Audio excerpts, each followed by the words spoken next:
Esse podcast é apresentado por b9.com.br.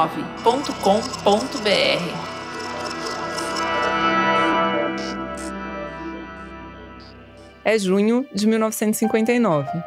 Uma estranha revolta popular estoura em Itápolis, no interior de São Paulo. As ruas da cidade são ocupadas por alunos que pedem a expulsão de 3 professoras de uma escola, o Instituto de Educação Estadual Valentim Gentil. As professoras são acusadas de usarem suas aulas para pregar o amor livre e o ateísmo entre os alunos adolescentes. Um dos alunos segura uma cartolina com o desenho de um crucifixo e uma frase: "Não queremos as materialistas paraquedistas". As professoras estavam sendo vaiadas, perseguidas e atacadas com pedras. Chegaram bem perto de serem linchadas. Dava para apostar que a história ia acabar muito mal.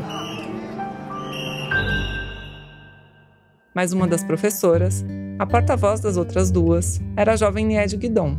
E ao longo desse podcast, você vai ver que mexer com ela não é bolinho, não. Como essa história podia ter sido um true crime, mas não é, a gente decidiu olhar para ela com um pouco mais de bom humor. Eu vou até mudar de trilha.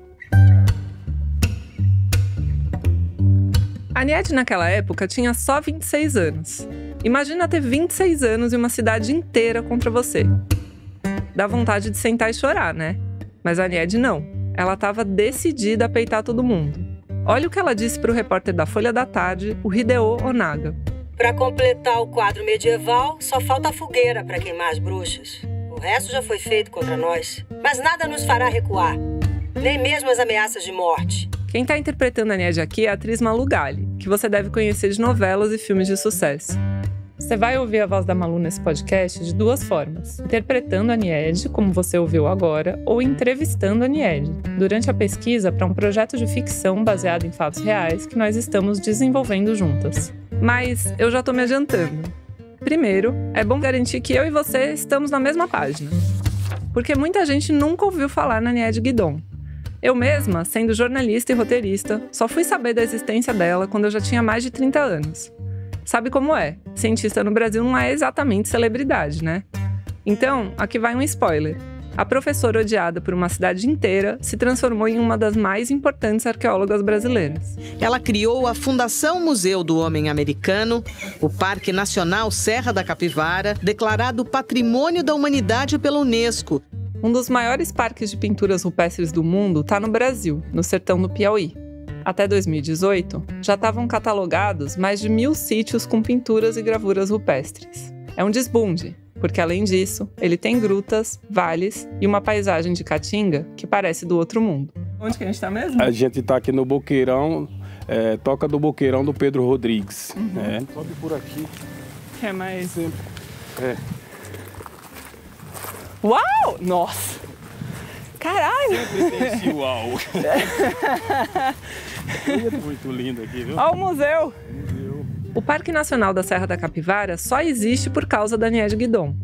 A Niede encontrou no parque evidências que questionaram a teoria de ocupação das Américas pelo Estreito de Bering, se metendo numa disputa científica que dura décadas. Mas calma. Dessa parte da ciência, que para alguns pode parecer mais chata e difícil, a gente vai falando aos poucos. E talvez você se encante por essa parte também, como eu. Por enquanto, meu ponto aqui é só dizer que a Niede, apesar de ter 1,5 metro de altura, é gigante. E tão polêmica e questionada quanto as descobertas que ela fez. Eu resolvi contar essa história por alguns motivos. Primeiro, porque a história dela não é só sobre ela. Ela diz muito sobre o papel do cientista na sociedade, o nosso papel na nossa história coletiva, sobre a história da arqueologia no Brasil e sobre ser mulher nesse contexto. Em segundo lugar, porque a Niede é muito complexa, e eu adoro gente assim. E em terceiro, porque a vida dessa mulher é coisa de cinema, ou aqui, no caso, de podcast. Para você ter uma ideia, ela chegou no sertão do Piauí só entre mulheres, no meio da ditadura, e para conseguir fundar esse parque, ela enfrentou políticos, cientistas, coronéis e até ameaças de morte. E a senhora soube que estava sendo ameaçada de morte e a senhora foi na rádio. Essa é a Malu, entrevistando a Niede. Esse mesmo cara, a senhora marcou o encontro, falou, quem quiser assistir, eu vou estar lá esperando. E aí a senhora foi. Esse podcast conta a história dessa arqueóloga e de como, na tentativa de encontrar o lugar dela no mundo, ela foi escavando o nosso lugar na história. Ela hoje tem 91 anos e mora lá em São Raimundo Nonato, onde fica o Parque Nacional da Serra da Capivara. Mas sabe aquele ditado que diz que pra gente se encontrar a gente precisa se perder? Então, a Niede nunca teria chegado ao Piauí se não fosse aquela revolta de Itápolis. Nesse episódio, nós investigamos o que aconteceu de fato para uma cidade inteira se virar contra 3 professoras de 20 e poucos anos. E vamos saber como que uma revolta, que podia ter destruído a carreira das professoras, acabou sendo responsável por colocar a arqueologia no caminho da nossa mais intrigante arqueóloga. Eu sou a Kel Spinelli e você está ouvindo Os Caminhos de Niede Guidon. Esse é o episódio 1, Os Caixões de Itápolis. Chegando em Itápolis, então, na rodoviária, né, Fabinho? Estamos indo direto agora para Valentim Gentil. Eu e o pesquisador Fábio Siqueira, o Fabinho, fomos até Itápolis em 2023 para ver se tinha alguém que ainda lembrava e que topava falar com a gente sobre a revolta contra as professoras no final dos anos 50. Ô Fabinho, você achou que ainda é tabu o assunto na cidade? Bastante, assim, quando você conversa por telefone com alguns ex-alunos, eles sentem ainda que a questão toda não está muito bem resolvida na cidade. Para te situar melhor, Itápolis é uma cidade no interior de São Paulo que tem cerca de 40 mil habitantes. Na época da Niede, tinha metade do tamanho. O censo do IBGE de 1960 diz que ali vivia um pouquinho mais de 21 mil pessoas. Uma dessas cidades onde todo mundo se conhece. A cidade se firmou como produtora agrícola de café e depois de laranjas. E sempre foi muito católica e muito conservadora. Aliás, é conservadora até hoje. Lá em Itápolis, o Jair Bolsonaro teria sido reeleito em 2022 com quase 70% dos votos. Imagina como era em 58, quando a Niede chegou com 2 colegas, a Luciana Palestrini e a Lia de Freitas. Lembra daquele cartaz no protesto chamando as professoras de paraquedistas? A sensação é mesmo delas terem caído de paraquedas numa cidadezinha que não estava preparada. Olá, tudo bem? Quem atendeu a gente primeiro foi o seu Fernando Taralo. Ele era muito pequeno quando o caso aconteceu, mas ele gravou a história na memória e pesquisou sobre ela depois. Eu acho que elas estavam um pouco à frente do que a cidade estava pronta para aceitar, você entendeu? E, tipo assim, elas chegaram aqui moças, solteiras, você entendeu? Foram morar na pensão, né? Para vocês terem uma ideia, eu não cheguei a pegar. Mas no pátio do Valentim Gentil, que eu não sei se vocês visitaram o interior lá... Sim, a gente foi ao Valentim Gentil, primeira coisa logo que a gente chegou na cidade, mas não rendeu muito. Ainda tem salas lá com caras antigas e tem um pequeno museu dentro da escola. A nova diretora mostrou pra gente diários de ponto com assinaturas das professoras, inclusive da Niede. E tinha um sino antigo de quando os alunos eram chamados para o recreio, nesse mesmo pátio que o seu Fernando está mencionando. No meio dali tinha uma corda. Então, vamos dizer assim, no intervalo, menino era pro fundo e as meninas na frente. Quando as professoras chegaram, essa divisão do pátio não existia mais, mas dá para ter uma ideia do cenário. Elas eram solteiras, moravam em um hotel que servia de pensão e a Niede, ainda por cima, tinha um carro. O pessoal da cidade ficou desconfiado. Eu lembro bem disso aí, elas tinham um pé de bode. É um Ford, né? Pequenininho, pé de bode. A senhora dirigia? Tinha mulher que dirigia? Elas dirigiam. Elas eram diferentes. Essa é a dona Cecília Machado, que hoje mora em São Paulo, mas chegou a ter aulas com a Niede lá em Itápolis. Para piorar, a Niede e as outras professoras não iam à missa. E a falta das professoras na igreja aos domingos contribuiu bastante para o Diz que Diz na cidade. Não era teu, era à toa. Não posso informar, não. Eu também não sei essas coisas. Muito particular isso. Esses 2 que você ouviu falando são os últimos que aceitaram conversar comigo e com o Fabinho. É a dona Darcy Malagoni e o seu Danilo Passi. Os 2 eram estudantes na época e depois se tornaram professores e até diretores de escola. A dona Darcy tinha 14 anos e chegou a ter aulas com a Niede. O seu Danilo era presidente do Grêmio Estudantil. Eles demoraram a querer falar com a gente porque eles ficaram bem contra as professoras na época. Mas acabaram topando falar juntos na casa da dona Darcy, que recebeu a gente com uns biscoitos caseiros deliciosos. Vocês tomam mais suco? Não, obrigada. Não, tem mais suco, Fábio? Para a cidade foi assim um choque, porque elas vieram com uma pregação assim, muito forte para a época, década de 50. Quer dizer, uma cidade pacata, uma cidade pequena, uma cidade, assim, muito apegada à religião. O curioso é que a Aniede também tinha nascido no interior de São Paulo, em Jaú, mas ela está longe de ser católica ou conservadora. Ela é filha de mãe brasileira e pai francês, mas a mãe dela morreu cedo, quando a Aniede fez 6 anos. O pai dela casou de novo e a madrasta era mais tradicional. Ela fazia a Aniede ir à missa contra a vontade, todo domingo. A Aniede ficou com bronca de igreja desde cedo por causa disso. Quando a Aniede fez 18 anos, ela foi para São Paulo trabalhar e estudar. E aí ela conheceu o jeito de vida da metrópole. E mesmo lá em São Paulo eu já tinha alugado um apartamento, morava por minha conta, quer dizer, eu sempre fui assim, uma pessoa muito livre, não é? A Aniede se formou na USP, em História Natural. Foi uma certa ironia do destino ela acabar voltando para o interior depois de prestar concurso para ser professora lá em Itápolis. Mas a essa altura, ela já estava longe do perfil de mulher tradicional que se encaixaria perfeitamente na cidade. Além de dirigir e de morar sozinha, a Aniede nunca foi um estereótipo de mulher feminina. Ela não usa muito penduricalho, ela sempre teve o cabelo curto. E, além disso, ela tinha ideias bastante progressistas para a época. Então você nunca quis se casar? Não, tenho horror. Tem que fazer como os macaquinhos, troca todo ano. Pra que vai casar? Quando eu conheci a Aniede, ela já estava quase com 90 anos. E aí muitos dos detalhes dessas histórias mais antigas ela não lembra mais muito bem. Mas durante a pesquisa para o podcast, eu conheci a Cristiane Delfina, que fez um mestrado em divulgação científica e um documentário sobre a Aniede chamado A Mulher Original. A Cristiane cedeu pra gente as mais de 9 horas de entrevistas que ela fez com a Aniede. Então, ao longo do podcast, muitos dos depoimentos da Aniede que você vai ouvir foram dados para a Cristiane. E filho? Nunca quis. Acho que os meus genes não merecem ser preservados. E o mundo já tem gente demais. Não preciso botar gente no mundo, não. Eu não sei se naquela época ela já falava isso com todas as letras, mas dá para entender que a presença da Aniede e das outras professoras causava um certo ruído. O que começou como uma desconfiança virou um problema maior na sala de aula. Porque na classe, dando aula de ciências, a Aniede cometeu uma outra blasfêmia: ensinar a teoria da evolução das espécies. Eu era professora de biologia e ciências físicas e naturais, que naquele tempo se ensinava no ginásio ainda, tudo isso, né? E eu ensinava evolução, porque eu ensinava biologia. E daí alguns alunos disseram, mas não foi Deus que criou? E daí começou aquela história. A teoria do Charles Darwin é uma das mais famosas da ciência. Hoje em dia, essa teoria é vista assim: as espécies, ao longo do tempo, vão sofrendo mutações genéticas ao acaso, que podem fazer que uma se adapte melhor a um determinado ambiente que outra. E assim, ela passa os seus genes adiante.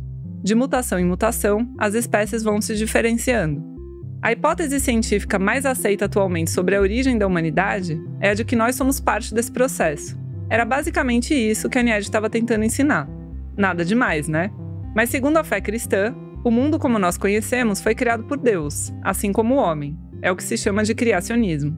É aquela história de que Deus criou o mundo em 7 dias, fez o Adão, das costelas dele fez a Eva, ou seja, não tem lugar para evolução. Mas o criacionismo não é demonstrável ou comprovado cientificamente, e a escola pública no Brasil é, ou pelo menos deveria ser, laica. Então, a Aniede estava certa em ensinar ciência e, com isso, a teoria da evolução das espécies. Só que isso causou confusão até com o padre. A mentalidade ainda, assim, ninguém queria discutir muito qual que era a origem do ser humano. Essa voz você já ouviu. É do seu Fernando Taralo, o primeiro a receber eu e o Fabinho lá em Itápolis. Entendeu? Então, tipo assim, alguém falou que a gente veio do Adão e Eva, você entendeu? A gente veio do Adão e Eva, entendeu? Então, aí entrava essa vertente católica e vai embora, né? E a implicância piorou numa aula que nem era da Aniede. Era da Lia, uma das 2 colegas que foi com ela para lá, lembra? A Lia dava aula de português, e ela estava falando sobre como a educação na Suécia era considerada uma das mais avançadas do mundo. Aí uma aluna levantou a mão para dizer que nenhuma sueca prestava. A Lia tentou explicar que os conceitos morais de quem presta ou não presta mudam de um país para o outro. Pronto, surgiu mais um boato, como a dona Cecília lembra aqui. Eles achavam que elas pregavam amor livre, praticamente que era comunista, né? Não falavam isso, mas que era contra os princípios, família, propriedades. Envolveram até o padre, coitado. A coisa foi saindo do controle. Aí a população quase que inteira foi contra, entende? Mas a maneira delas se comportarem assim nesse aspecto de pregação, de falar, sabe? Não é curioso como a dona Darcy chama o que as professoras ensinavam de pregação? Como assim pregação? Isso que eu não entendo. Dentro da aula, a senhora Não, dentro da aula não. Mas falavam que elas pregavam amor livre, não tem essas coisas. Mas assim, ela dando aula, a senhora lembra de alguma coisa? Não, na minha classe, não, nunca ouvi uma coisa dessa. Amor livre em que sentido, assim? Que a gente chegou a ver alguns relatos sobre isso, só que eu não consegui entender exatamente qual é o conceito do amor livre que era entendido da época, assim. O amor livre que a gente entendia naquela época era você, assim, ter um relacionamento antes do casamento, uma coisa assim. Em 16 de maio, o Diário de São Paulo fez uma entrevista com o cônsul da Suécia, só para perguntar se no país dele tinha ou não tinha amor livre. E o cônsul mandou uma declaração para o jornal para dizer que lá não tinha amor livre, não. No mesmo jornal, o presidente da Associação de Indústria e Comércio de Itápolis, o Júlio da Silva Sudário, declarava que o que estava em jogo era a formação moral dos estudantes. A partir daí, todo mundo que viveu na época lembra, até a própria Niede, que essa história foi crescendo até explodir nos protestos de junho de 59. Aqueles protestos assustadores que abriram esse episódio. Realmente foi um movimento grande, saiu todos os jornais e tudo isso, né? E se você está aí pensando, nossa, que coisa mais retrógrada, vale pesquisar o crescimento do criacionismo moderno. Eu não vou entrar nisso aqui, mas eu recomendo muito o episódio sobre esse tema do podcast Ciência Suja. Ele se chama Design Inteligente e Criacionismo 2.0. Mas, voltando lá para Itápolis, sempre pareceu que alguma coisa nessa história não estava se encaixando direito. Como que essas fofoquinhas iam virar uma manifestação daquele tamanho? Ninguém lá em Itápolis soube me responder isso bem. Mas com muita pesquisa e alguma sorte, nós fomos juntando as peças desse quebra-cabeças. E adivinha só o que a gente descobriu? Tanto a história do Adão e Eva quanto a história do amor livre era uma espécie de cortina de fumaça, uma campanha de difamação contra as professoras para desviar a atenção do problema real. A Niede estava denunciando um monte de problemas e ilegalidades no Instituto Valentim Gentil. A gente vai para o intervalo rápido para você conhecer outro podcast patrocinado pelo Camp Serra Pilheira. Fica por aqui, que na volta eu te conto o que de fato estava acontecendo lá em Itápolis. Oi, eu sou a Natália Cariati e tô aqui para te convidar a ouvir o podcast Reinventando a Natureza. Uma série na qual eu vou atrás do mundo de possibilidades que nasceu junto com a fertilização in vitro. O congelamento de óvulos, a circulação de gametas e embriões pelo mundo, a compra, venda e doação deles e a barriga de aluguel. Eu ouvi quem pesquisa, quem trabalha e quem teve a sua história atravessada por essas tecnologias, para tentar entender como, junto com o avanço científico, essas técnicas transformaram a vida fora do laboratório. Elas alimentam sonhos, mas também disputas éticas, legais e religiosas, além de um grande mercado. É só buscar por Reinventando a Natureza no tocador de podcasts da sua preferência e seguir ou assinar o nosso feed para não perder nenhum episódio. Até lá! Para entender o que estava acontecendo lá em Itápolis, a gente precisa dar uns passinhos para trás e se perguntar: como que essas professoras da capital, consideradas tão progressistas, foram parar numa cidade do interior? A resposta tem a ver com uma mudança na política de educação de São Paulo nos anos 50. O governo do estado, naquela época, estava transformando algumas escolas em institutos de educação. Elas eram escolas modelo, que estavam sendo criadas para revitalizar e melhorar a qualidade do ensino. Adivinha qual escola tinha acabado de virar instituto? O Valentim Gentil, no mesmo ano da chegada das professoras, em 1958. A cidade estava orgulhosíssima, como lembra a dona Cecília. Teve festa, tudo. E aí teve um desfile à noite, com aquela lanterninha chinesa. Foi uma coisa linda, sabe? Com a transformação em instituto, abriram vagas para professores formados na capital irem para o interior. Sabe por quê? Naquela época, acredite se quiser, nem todo mundo que dava aula nas escolas tinha formação superior. Porque tinha muito professor, que é professor leigo. Essa é de novo a dona Cecília. A dona Darcy, falando junto com o seu Danilo, também se lembra disso. Por exemplo, eu tive aula com o Dr. Mário Gentil, ele era advogado. Advogado, E ele dava aula do quê? Português. Acho que dá para imaginar que os professores leigos da Valentim Gentil podem ter sentido que seus empregos estavam ameaçados pelas professoras novatas da capital. Agora, quando elas chegam com uma formação já mais pedagógica, coisas desse tipo. Então, eu acho que aí tinha um certo, assim, uma rusga entre o corpo docente, né? A Niede, a Luciana e a Lia chegaram para dar aulas em Itápolis em agosto de 58. Além dos ressentimentos com os professores antigos, no final daquele mesmo ano apareceu um problema maior. O que aconteceu é que uma outra professora concursada, chamada Nelly Lutaf, desconfiou que algumas provas da escola estavam sendo fraudadas. Ela resolveu denunciar o caso e o diretor da escola, o Arnaldo Maradei, na Secretaria de Educação de São Paulo. A Niede foi solidária e se ofereceu para ser testemunha. O diretor foi afastado enquanto se apuravam as acusações e, ao que tudo indica, começou uma campanha contra as professoras, principalmente contra a Niede, que era a mais briguenta, como diz a dona Cecília. Ela também não era de boa convivência, né? Se implicasse, ela era muito brava. No final daquele mesmo ano, a Niede deixou alguns alunos de segunda época, que era a mesma coisa que deixar de recuperação hoje em dia. Alguns alunos tinham ido mal em ciências e uma aluna, além disso, escrevia tudo errado em português. A escola entrou em férias e no começo do próximo ano letivo, a Niede foi informada que os alunos tinham feito um abaixo-assinado pedindo que ela fosse afastada, que deixasse de ser professora de ciências. Para completar, a escola tinha aberto uma sindicância para investigar o caso. Ou seja, de um lado, o diretor estava sendo investigado por alterar notas. Do outro, a Niede estava sendo investigada por reprovar alunos. Para piorar mais um pouco, quando ela reprovou aquela aluna por erros de português, a Niede arrumou treta com o professor da matéria, o Aureliano de Franceschi. No começo de março, em uma reunião da escola, o professor Aureliano bradou que professor que reprova muito não presta e que a Niede merecia morrer porque trouxe infelicidade para Itápolis. A Niede respondeu que o português de Itápolis era o pior de todas as escolas por onde ela tinha passado, e a briga terminou com o Aureliano sendo segurado por outros professores para não bater nela. De qualquer forma, até aqui, era uma briga local. Podia ter levado a alguma consequência administrativa? Podia. Mas podia também ter acabado em pizza, né? Vai saber.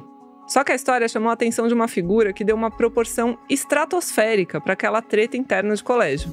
E aí, o que acontece é que havia o Paulo Duarte. Você já ouviu falar nele? Sim. O Paulo escrevia para jornais da capital, principalmente para o estado de São Paulo, com textos muito combativos e muito opinativos. A gente vai falar melhor dele no próximo episódio, mas o que importa no momento é saber que aos 60 anos de idade ele era bastante influente. E ele tinha sua própria revista cultural renomada, a revista AMB. A AMB era dividida da seguinte maneira. Havia uma abertura. Essa abertura, em geral, era feita por mim. Aqui. Situação do ensino no Brasil. Depois dessa abertura nunca tinha assinatura. Vinha a colaboração intelectual. O Paulo contou sobre a revista em uma entrevista que ele deu em 1977 para um projeto de história oral da FGV. Agora, depois dessa parte intelectual, tem então uma sessão chamada Jornal de 30 Dias. Aí é que eu fazia o combate político, né? Um belo dia, a Niede e as outras professoras decidiram escrever para a AMB reclamando das condições de trabalho que ela tinha encontrado em Itápolis. Sentimos-nos desesperançadas. Temos necessidade de encontrar um apoio firme, pois corremos o perigo de escorregar para a etapa final de quase todo professor brasileiro. Indolência, apatia, desespero de tudo e de todos. Super orgulhoso, o Paulo publicou a carta na íntegra na revista AMB 99, de fevereiro de 1959, com o título O Professor e a Dignidade da Cultura. Dá para sentir que ele ficou se achando, digamos, o salvador da pátria. Olha o que ele escreveu. Nós pedimos para um locutor reproduzir aqui. Para o seu combate heróico, para o seu sacrifício anônimo, suplicam as signatárias o socorro da imprensa. Temos não prazer, mas um grande interesse em conversar com jovens cuja mentalidade revela a carta e ouvir suas tristes experiências. Dali por diante, o Paulo e a Niede começaram a trocar correspondências. Aos poucos, a Niede foi contando para o Paulo tintim por tintim tudo o que ela estava descobrindo em Itápolis. A gente pode dizer que se ali em Itápolis tinham barris de pólvora se acumulando, o Paulo foi o cara que acendeu o fósforo. Na AMB número 102, de maio de 59, ele publicou uma bomba. Com o título Professores que Envergonham, ele tecia acusações profundas contra o diretor afastado da escola, dessa vez dando nome e sobrenome, Arnaldo Maradei. Acusava o diretor de dar um cargo para a esposa dele, que recebia salário, mas não dava aula alguma, e de melhorar as notas dos alunos protegidos dele. A reportagem tinha apurado que no seu emprego anterior na cidade de Dois Córregos, o Maradei tinha sofrido um processo administrativo na Câmara Municipal, acusado de desviar dinheiro do laboratório da escola, dinheiro que ele depois tinha sido obrigado a devolver. Em Itápolis, a reportagem também descobriu outros processos administrativos contra o diretor, sendo que em um dos processos ele tinha sido condenado por disparar uma arma de fogo dentro da escola, felizmente sem vítimas. Na matéria tinha o número dos processos que estavam registrados no cartório de Itápolis.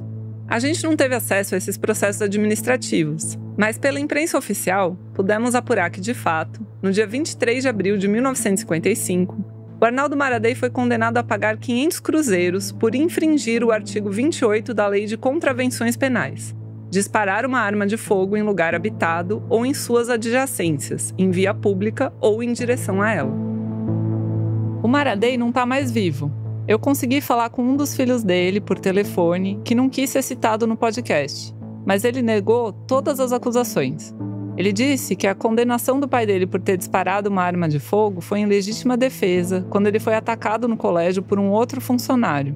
Ele também me disse que o pai dele foi um diretor muito respeitado e que era um grande defensor das professoras, inclusive, e que nunca disse nada contra elas. Que ele só não conseguiu conter a onda de revolta que estava se formando na cidade contra as professoras por causa daquele boato delas defenderem o amor livre. A reportagem cobrava providências do secretário de Educação e terminava dizendo que Itápolis era só um exemplo dentro do escândalo que era o ensino em todo o interior de São Paulo, onde as escolas sucumbiam aos interesses políticos locais e não se interessavam por promover a boa educação. A Niede ficou esperançosa com a denúncia. A escola já tinha um novo diretor e ela achava que tudo ia melhorar logo. Lê do engano. Conforme a notícia da reportagem se espalhou pela cidade, em vez da situação melhorar, para ela e para as outras professoras, a coisa foi ficando muito, mas muito pior. A dona Cecília conta. E nos parece que uma das coisas que deixou as pessoas muito irritadas na cidade foi que ela falou com o jornalista aqui e saiu uma reportagem... É aquele da IEB? Isso, Paulo Duarte. Paulo Duarte. A senhora se lembra disso? Lembro da revista, eu lembro. A cidade ficou assim, mal vista. Da educação, meu Deus, é a alma da cidade, né?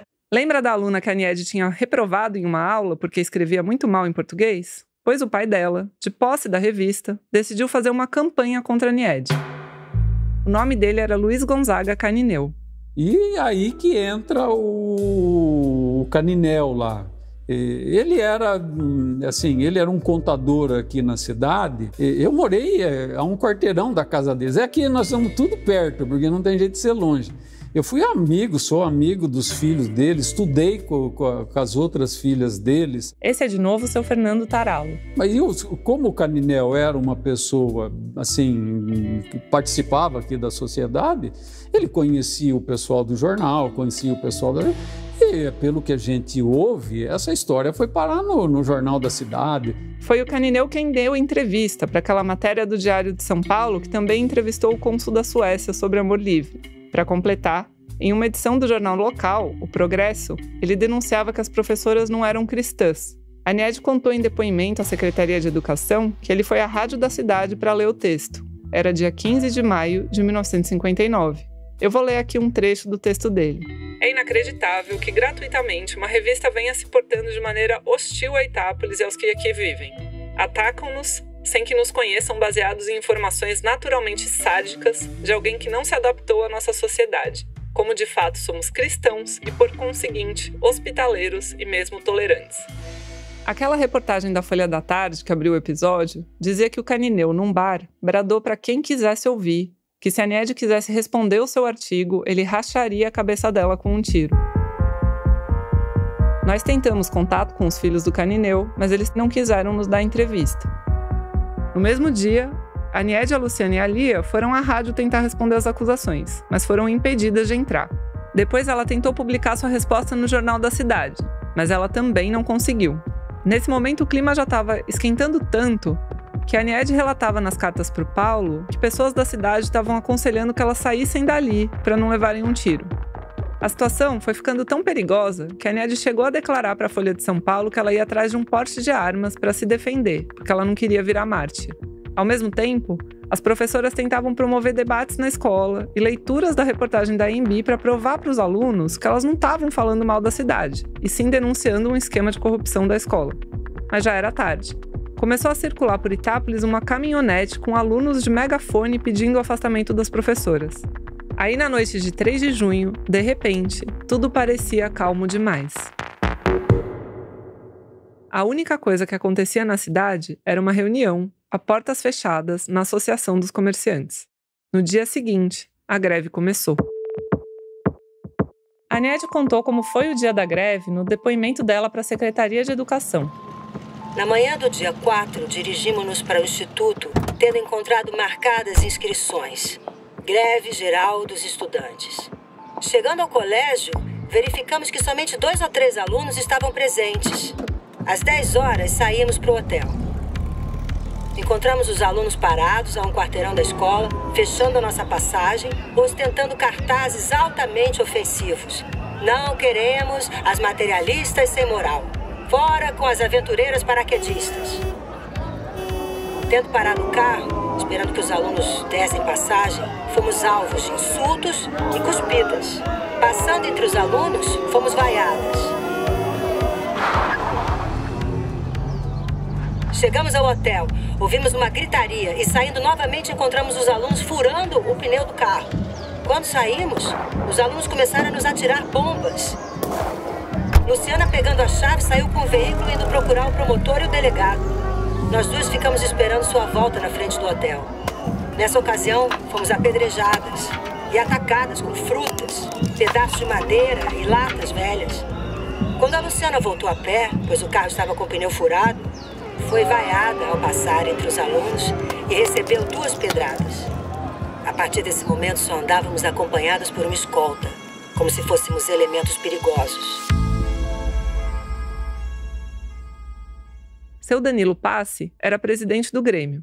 Ele confirmou que os alunos foram estimulados a se voltar contra as professoras pela direção. O que gerou a greve? O senhor lembra? Tem essa memória? Qual que foi o estopim, assim, para causar uma revolta tão grande, né? Então, isso daí, o que aconteceu? O próprio diretor da escola, que pressionou um pouco com a gente, né? Que ele teve um atrito com elas, né? Com uma delas, não sei. Então, ele que pressionou a gente para fazer isso aí. Aí ficamos na porta da escola, de gente, não entrou ninguém. Dessa parte da greve, todo mundo em Itápolis lembra um pouco. Aqui é a dona Cecília. Eu fiquei de greve, o meu irmão também. E ficava aquele bando de gente, tocando a pija. Para não deixar entrar na escola, uma vaia, para não deixar entrar. No dia seguinte, rolou um protesto que representava o enterro das professoras. Eu não participei, mas estava. Então eles falavam que nem coisa de igreja, ladainha. Aí eu lembro que eles falavam assim, manda pro inferno às 3, sabe? Perto da escola, colocaram 3 crucifixos imitando sepulturas, um para cada professora. O seu Fernando lembra bem. Devia ter 5 ou 6 anos. Para mim é uma fotografia, até, né? Nunca perdi isso. Eu tô ali na esquina, você entendeu? E o pessoal tinha feito ali um túmulo, né? Túmulo pequenininhos, eram assim uma carreira, mas era de tijolo, né? Que nem você vai fazendo uma piramidezinha, né? Aí no meio tinha uma cruz, né? Colocada e tinha, eu acho que algumas flores, alguma coisa desse tipo. No protesto, além daquele cartaz das paraquedistas, tinha um outro que perguntava quem será a quarta, ameaçando outras professoras que se alinhassem a Niede, a Lia e a Luciana. Vaiavam qualquer pessoa que se aproximasse delas. A Niede contou do caso numa carta para o Paulo.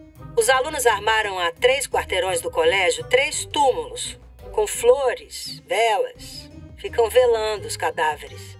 O fotógrafo das folhas tirou o retrato. O povo foi convidado a subir hoje à noite para a cidade com velas, a fim de nos enterrar.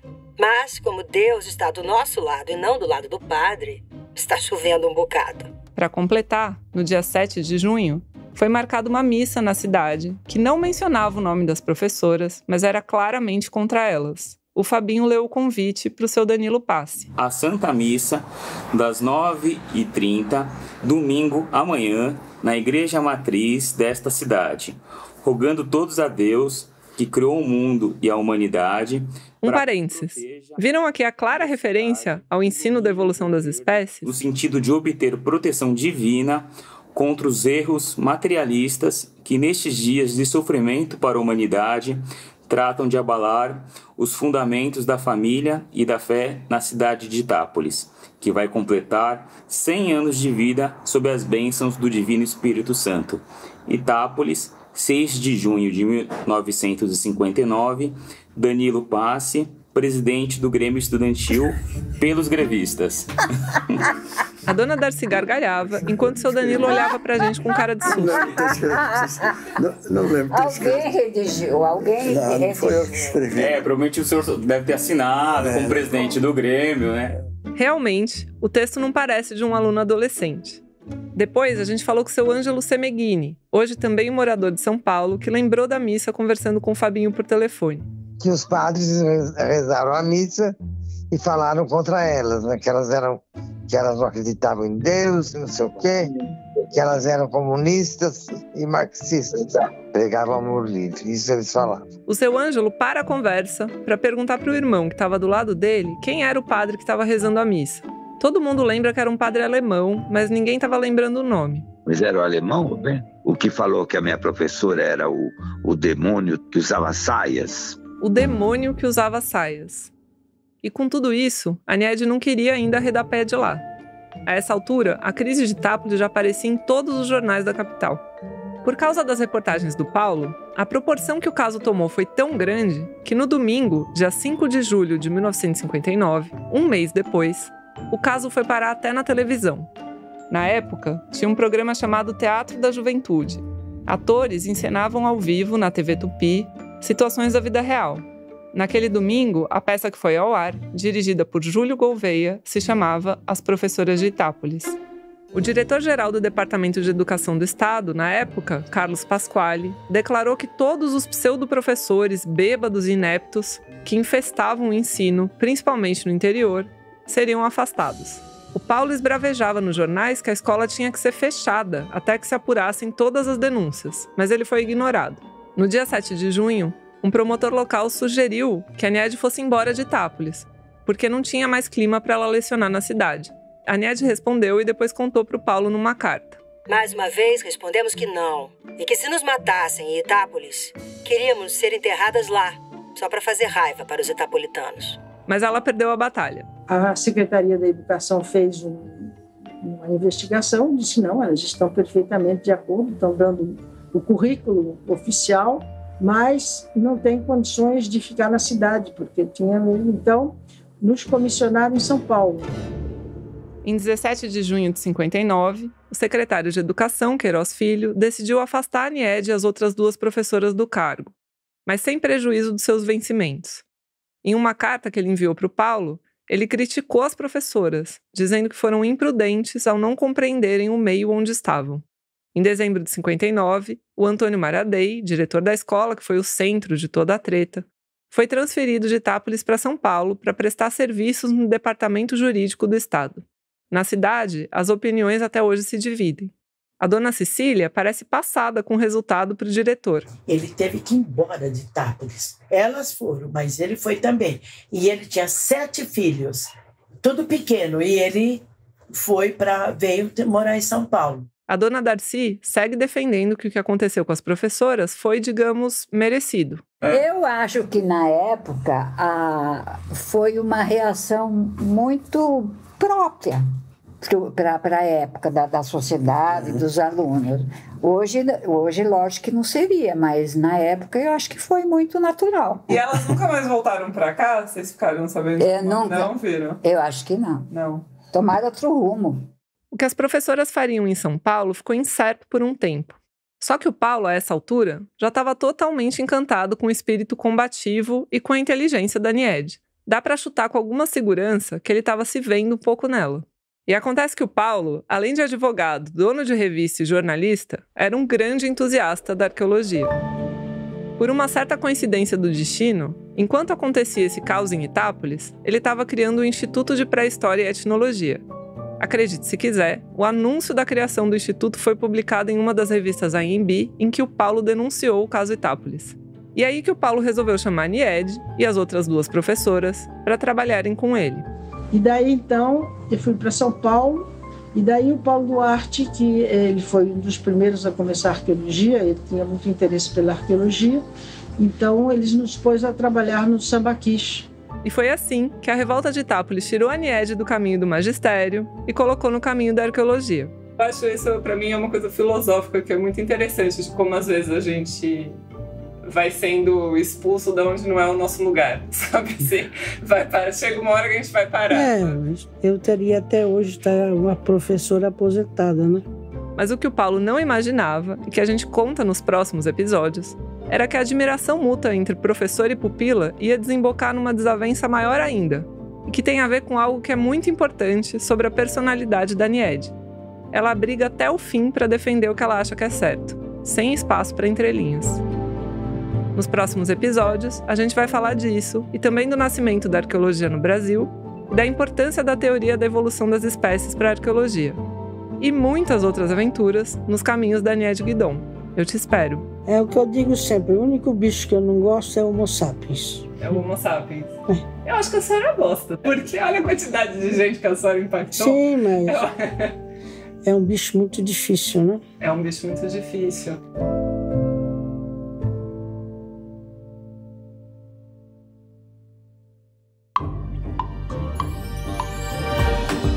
Eu sou a Kel Spinelli, criadora, roteirista, editora e apresentadora desse podcast. O Alexandre Potashev fez comigo a direção criativa e a Giovanna Romano está na equipe de roteiro. O Telro Prest é o mentor desse projeto pelo Instituto Serra Pilheira. A pesquisa é do Fábio Siqueira.